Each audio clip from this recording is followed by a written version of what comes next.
Amigo oyente, reciba un afectuoso saludo. Bienvenido al canal Te lo leo. Autor, Ariel Álvarez Valdés. Libro. ¿Quién era la serpiente del paraíso? Y otras 19 preguntas sobre la Biblia. Capítulo 17. ¿Cómo fue la conversión de San Pablo? Subtítulo. La caída sin caballo. La conversión más famosa de la historia es, sin duda, la de San Pablo.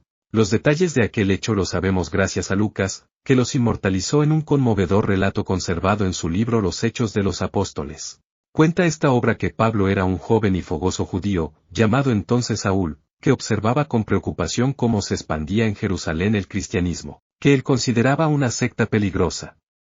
Resolvió entonces combatirlo y no descansar hasta aniquilarlo por completo. Cierto día emprendió un viaje a la ciudad de Damasco, con una autorización especial del sumo sacerdote de Jerusalén para encarcelar a los cristianos que encontrara en aquella localidad. Damasco distaba unos 230 kilómetros de Jerusalén y era uno de los centros más antiguos del mundo, en el que residía una importante comunidad cristiana. El viaje debió de haberle llevado a Pablo y a sus compañeros alrededor de una semana. De pronto, cuando estaba ya cerca de la ciudad, una poderosa luz lo envolvió y lo arrojó por tierra.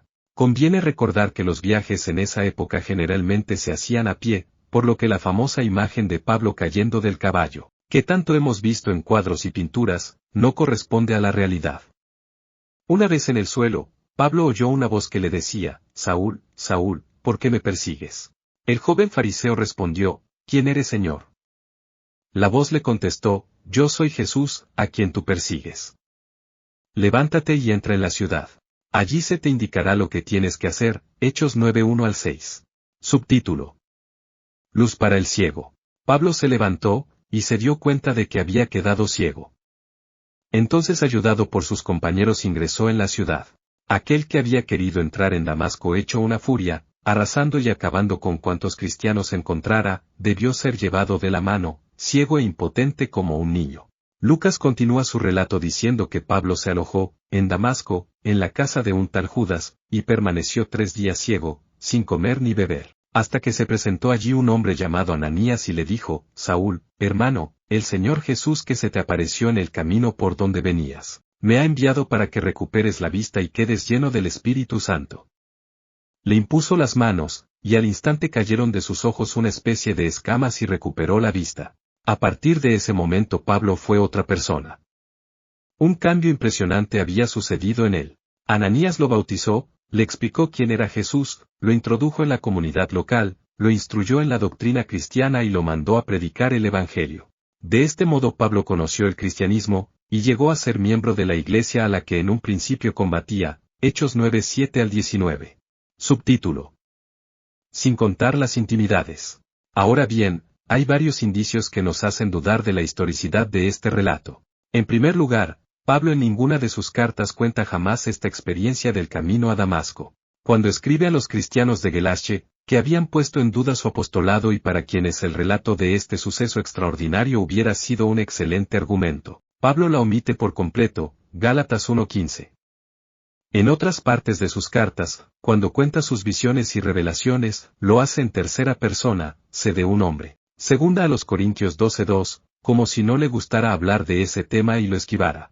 En cambio, en el libro de los Hechos, el apóstol aparece divulgándolo varias veces, con toda libertad, incluso ante una multitud de gente desconocida. Hechos 22. ¿Es este el mismo Pablo de las cartas? En segundo lugar, los Hechos no dicen que Pablo haya visto a Jesús. Cuentan que solo vio una luz venida del cielo, y oyó una voz que le hablaba. Hechos 9:3 y 4. En cambio, Pablo en sus cartas, aunque sin entrar en detalles, asegura haber visto personalmente a Jesús. A los Corintios les dice, ¿acaso no he visto yo a Jesús, Señor nuestro? Primera a los Corintios 9:1. Y más adelante, Jesús se le apareció a Cefas, a los 12 y finalmente se me apareció también a mí. Primera a los Corintios 15:8. Subtítulo. Conversión o vocación. En tercer lugar, Pablo asegura haber recibido su vocación y su evangelio directamente de Dios, sin intermediarios. En sus cartas escribe, Pablo, apóstol, no de parte de los hombres ni por medio de hombre alguno, sino por Jesucristo. Gálatas 1:1. Y dice, les cuento, hermanos, que el evangelio que les anuncio, yo no lo recibí ni aprendí de hombre alguno, sino por revelación de Jesucristo, Gálatas 1:11. En cambio, en los Hechos se dice que fue Ananías quien explicó a Pablo el significado de la luz que lo envolvió, y le enseñó la doctrina cristiana, Hechos 9:6-19. Finalmente, según el libro de los Hechos, la experiencia de Damasco fue una conversión, y dice que estuvo acompañada de fenómenos externos, una luz celestial, una voz misteriosa, la caída al suelo, la ceguera. En cambio, Pablo nunca afirma haberse convertido, sino que habla de su vocación, Gálatas 1:15, y no la presenta acompañada de fenómenos fantásticos, sino como una experiencia interior, Gálatas 1:16. Por todo esto, resulta difícil aceptar la historicidad del relato de Damasco tal como aparece en la obra de Lucas. ¿Por qué entonces Lucas narra de esa manera la conversión de Pablo? Para responder a esto, debemos tener en cuenta la intención de los Hechos de los Apóstoles. Subtítulo. Como un militar griego, Lucas, en el momento de componer este libro, conocía una tradición que contaba que Pablo había vivido en Damasco una experiencia especial, y que un tal Ananías había desempeñado un papel importante en ella. Con estos datos compuso un relato siguiendo el esquema de las llamadas leyendas de conversión. ¿Qué eran las leyendas de conversión? Eran narraciones estereotipadas en las que se mostraba como un personaje, malvado o enemigo de Dios. Se le manifestaba con señales extraordinarias y terminaba convirtiéndolo. Un ejemplo de estas leyendas es la conversión de Heliodoro, relatada en el segundo libro de los Macabeos. Cuenta que Heliodoro, ministro del rey Seleuco IV de Siria, durante una persecución a los judíos intentó saquear el tesoro del templo de Jerusalén. Cuando estaba a punto de lograrlo, Dios se le apareció en una impresionante manifestación.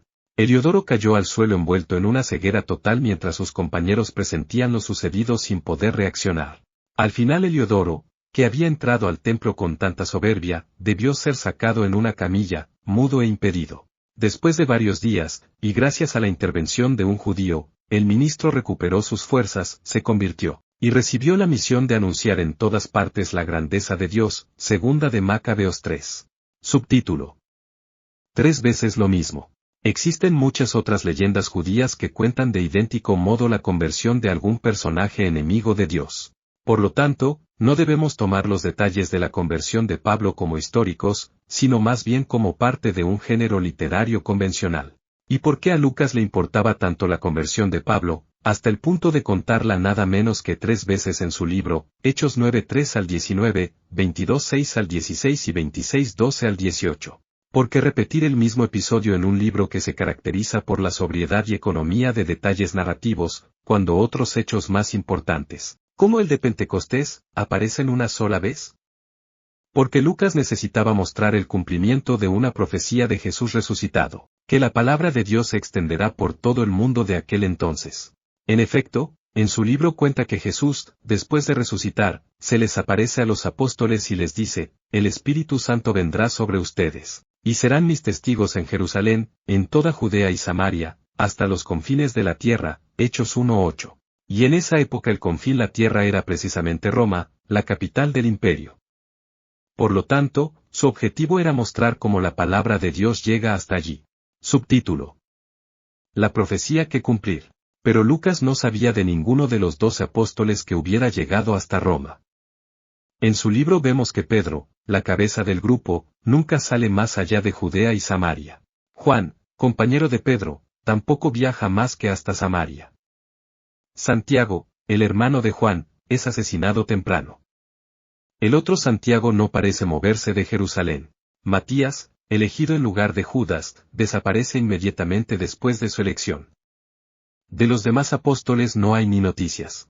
¿Cómo mostrar que la profecía de Cristo se cumple y que la Iglesia llega hasta los confines de la tierra?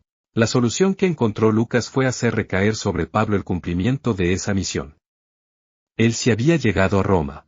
El problema era que Pablo no había sido un verdadero apóstol. Según la definición de Lucas, apóstol era el que había conocido personalmente a Jesús mientras vivía, y había recibido de él la misión de anunciar el Evangelio. Hechos 1:21-26, cosa que no había sucedido con Pablo.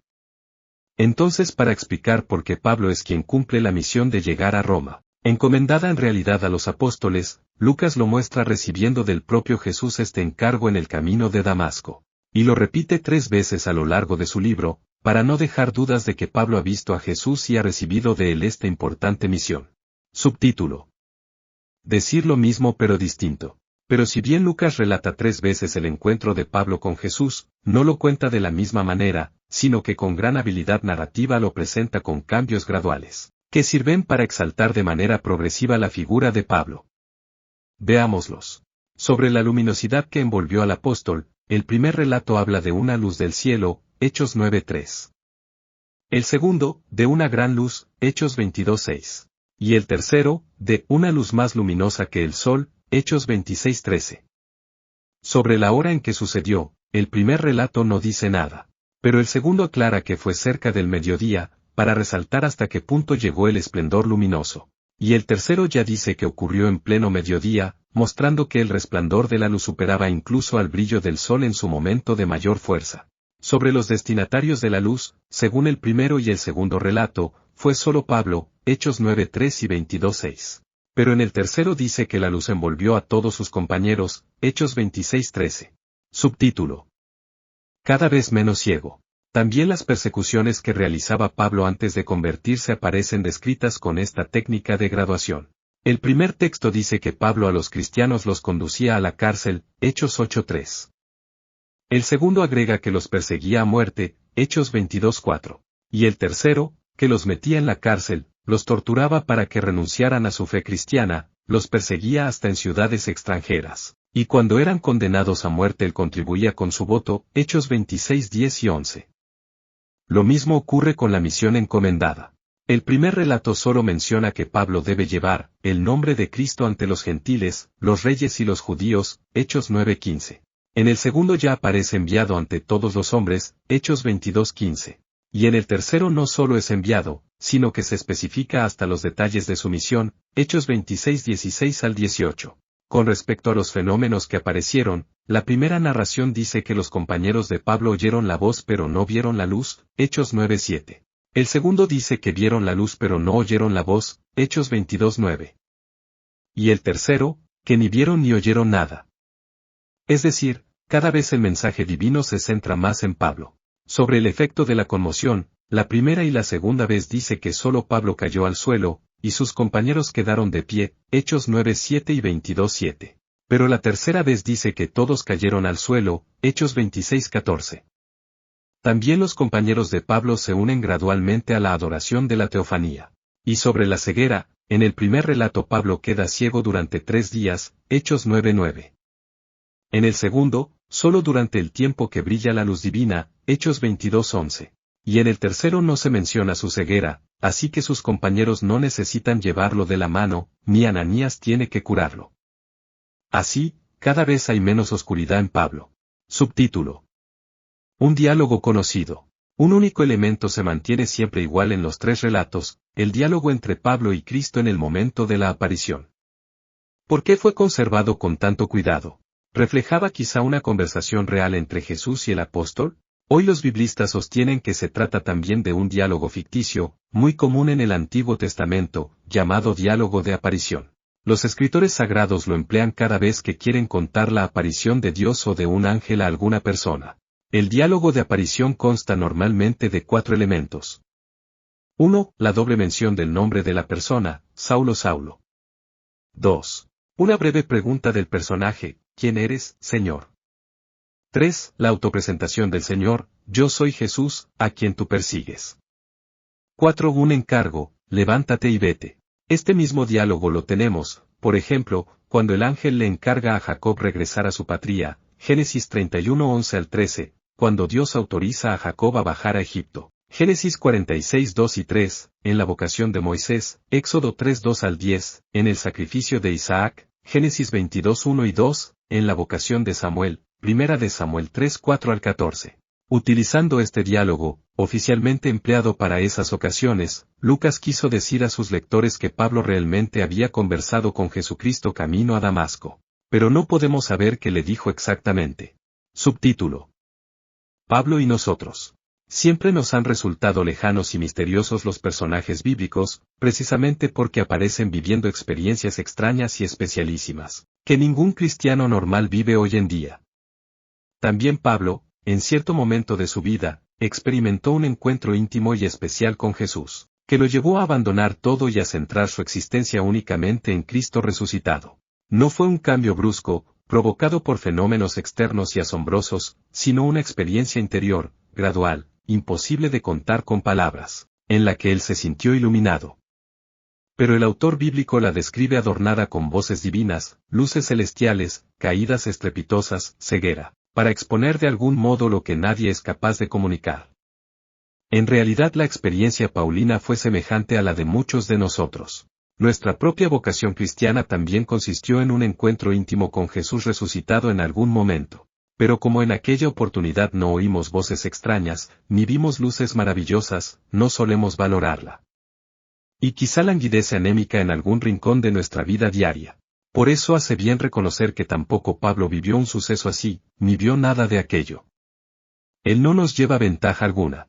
Recordarlo, y pensar luego en la cantidad de veces que podemos experimentar a Jesús resucitado en nuestra vida, puede ser la ocasión para animarnos a hacer cosas mayores que las que hacemos ordinariamente, como las que hizo Pablo.